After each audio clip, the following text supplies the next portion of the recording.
All right, let's dive into one of the all-time great sci-fi stories. We're talking about a war so desperate, it couldn't be won in its own time. A conflict that literally spilled backward into our world, forcing the fight for tomorrow to be waged today. We're breaking down the incredible story of the first two Terminator films. Just think about that line for a second. That is the entire engine of this saga. It's this wild paradox, right? The war of the future is literally tearing through the present. And the stakes, oh man, the stakes aren't just about winning a battle. They're about erasing your enemy from history itself. Okay, so here's a look at how this all plays out. The main event, the big war, is raging in the year 2029. But the most critical battles, the ones that decide everything, they're fought decades earlier, first in 1984, and then again in 1997. It's like the future is constantly sending these echoes back in time. Sometimes they're threats, and sometimes they're our only hope. Now, to really get a grip on this, we've got to start at the end, the year 2029. Picture this. It's a grim, post-apocalyptic world, totally scorched by a nuclear war that machines started against humanity. We're on the brink, but we are fighting back. And here's the crucial part. The machines, led by this super-intelligent AI called Skynet, are actually losing. The human resistance, led by one man, John Connor, is on the verge of victory. So, unable to kill him in their own time, Skynet comes up with this absolutely terrifying Plan B: time travel. The mission is to perform a retroactive assassination to erase John Connor from existence completely. And that brings us to 1984, Los Angeles, where the past suddenly becomes the new battlefield. Two figures arrive from the future. Both arrive the same way, naked and disoriented, but with crystal clear and completely opposite goals. The first to arrive is Skynet's ultimate weapon. It's a relentless, unstoppable killing machine. It gets some clothes, finds some weapons, and just begins its hunt with this chilling efficiency.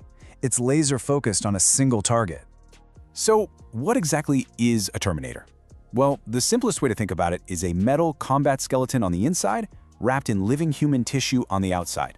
It looks human, it can sweat, it can bleed, but underneath all that, it's a machine. And this specific model, the T-800, has one single mission: find and terminate Sarah Connor. Why? Because she's the future mother of its greatest enemy. But the human resistance saw this coming. In a desperate last-ditch gamble, they sent one of their own soldiers back in time to try and intercept the machine and protect the past. That soldier's name is Kyle Reese. He finds a terrified Sarah Connor and just drops this unbelievable truth bomb on her. He tells her he's from the future, sent by her son, a son she hasn't even had yet. He explains that she's the target because that son is destined to save the entire world. Her life is the absolute key to the future. Now, naturally, the police don't believe a word of this future war story. They take Kyle and Sarah into custody thinking, okay, she's safe now. But this moment shows you exactly what the Terminator is. It doesn't negotiate, it doesn't get tired, it just walks right into a police station full of cops and systematically eliminates every single one of them to get to its target. The final battle is just insane. A chase ends with a massive tanker explosion, and the Terminator's human disguise is completely burned away, revealing that terrifying metal skeleton underneath. In a factory, Kyle Reese sacrifices his own life to blow the machine to pieces. But even that's not enough. The torso keeps crawling, forcing a wounded Sarah to lure it into a hydraulic press and crush it herself. She survives, but she is forever changed by this nightmare. But the story doesn't end there. We jump forward a decade to 1997. Skynet, not being one to give up easily, decides to try again. But this time, its goal isn't to prevent a birth. It's to assassinate the leader of the resistance while he's still just a kid.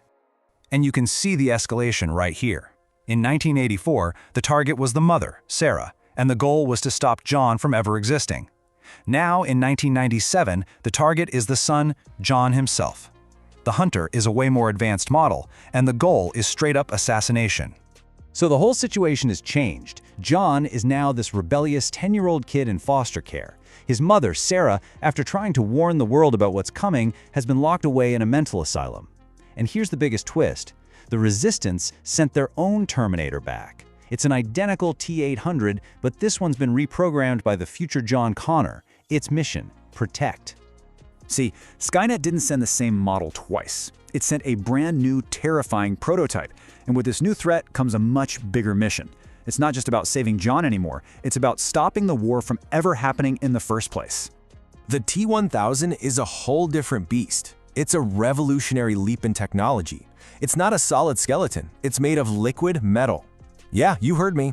It can form its arms into stabbing weapons, ooze right through metal bars, and, most terrifyingly, it can perfectly imitate anyone it touches.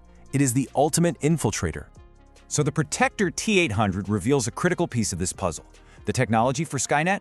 It's being developed by a computer genius named Miles Dyson, who is unknowingly reverse engineering it from the crushed chip and arm of the first Terminator. It's this insane paradox. The first attack actually created the very enemy it was sent to destroy. The mission completely changes. Now they have to stop Judgment Day.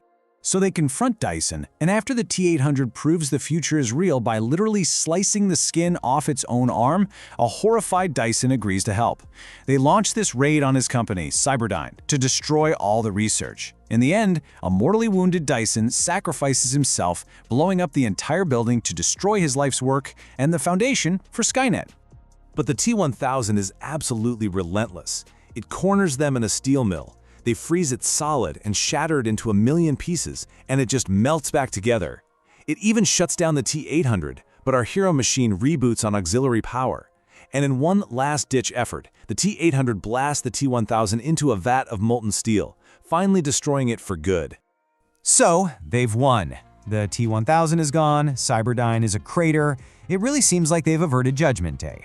But as they're standing there, catching their breath, they realize there are still a few pieces of the future left in the present. They toss the arm and the chip from that first Terminator into the molten steel.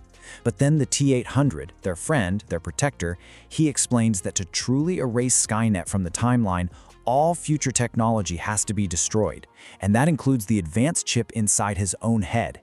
And it is a heartbreaking scene. John begs his friend not to go, but the machine knows it's the only way. It explains it can't self-terminate, so Sarah has to be the one to lower it into the steel.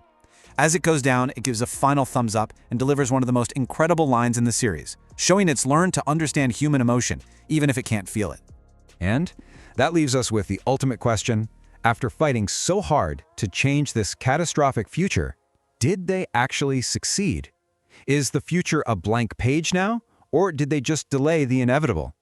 The saga leaves us to ponder this powerful idea, one that shifts from a warning to a mantra. There is no fate but what we make for ourselves.